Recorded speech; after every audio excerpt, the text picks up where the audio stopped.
a win is a win, but as a coach, you always jump back and look at the tape after looking at it for 24, 48 hours. Yeah. What do you take away from the win, and what do you have to improve most coming out of the win over Fresno State? Yeah, you always talk about you can't be 2-0 without being 1-0. So happy about that, but definitely things to be cleaned up on. I'll start on offense. I thought the guys played extremely hard.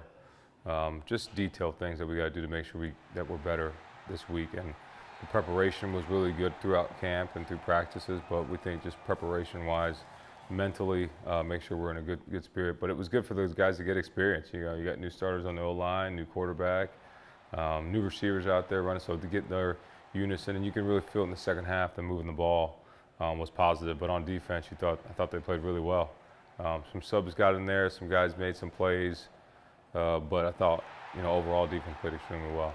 So much unknown, right, for these guys stepping in, but it was your stars in the end that stepped up and kind of sealed the victory. Colston and Loveland had the touchdown. Will Johnson had the pick six. Can you talk about those two, the plays they made, and how monumental that was to really sealing the win? Yeah, Colston had 8 catches, 87 yards, I think, and a touchdown, and was just consistent all game. He's still upset about the one drop he had, but he played really well, and then he played really well in the run game too. And then Will, he could have had 3 picks. He was close on 2 of them, and he's upset about the one play the guy made on him. So it's great to have that, but then he did an outstanding job on the pick 6 to end the game.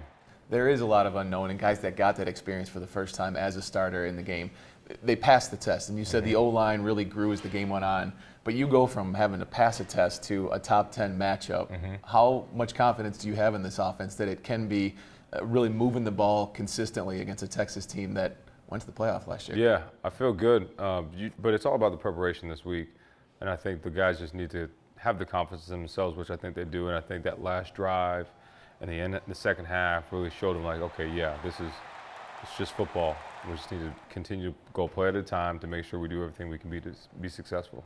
Donovan's numbers weren't exactly where I think Donovan Edwards would like those numbers to be. A game like this, is this where you expect him to step up and make plays and everyone go, that's the Donovan Edwards we know? Yeah, big game Don. He shows up in those big games and expect him to have a big game, but he's not going to do anything to make it by himself. He wants the team to be successful, so if I know Donovan, that's how he'll work this week. I know you'll have your nose in the playbook this week. You'll be looking at film. You'll be coaching on the field. But there's a lot that comes with being the game really across college football. You've got 2 big pregame shows coming in.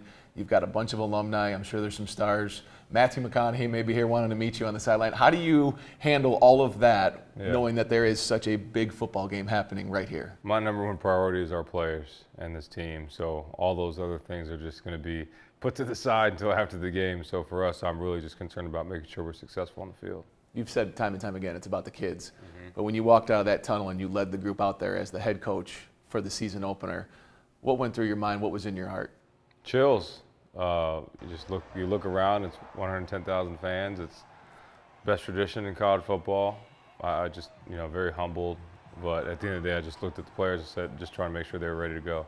All right, you said Sark likes to run the ball, and that's a big part of what they do. They put up a bunch of points in week 1. How do you key in on stopping the run but not letting them beat you with the pass at the same time, because they've shown that ability with the receivers they have? Yeah, they do a really good job of mixing those runs with RPOs. So a lot of it is runs that are mixed with run tags and things that are reading certain players to keep you off guard. So I think it'd be about us on defense, giving them different looks so the quarterback can't be comfortable in the pocket and making those decisions and then building those walls to run so that they can't run the football. Good luck this week. Thanks for the time. Thank you. Appreciate it, Brad. Appreciate it.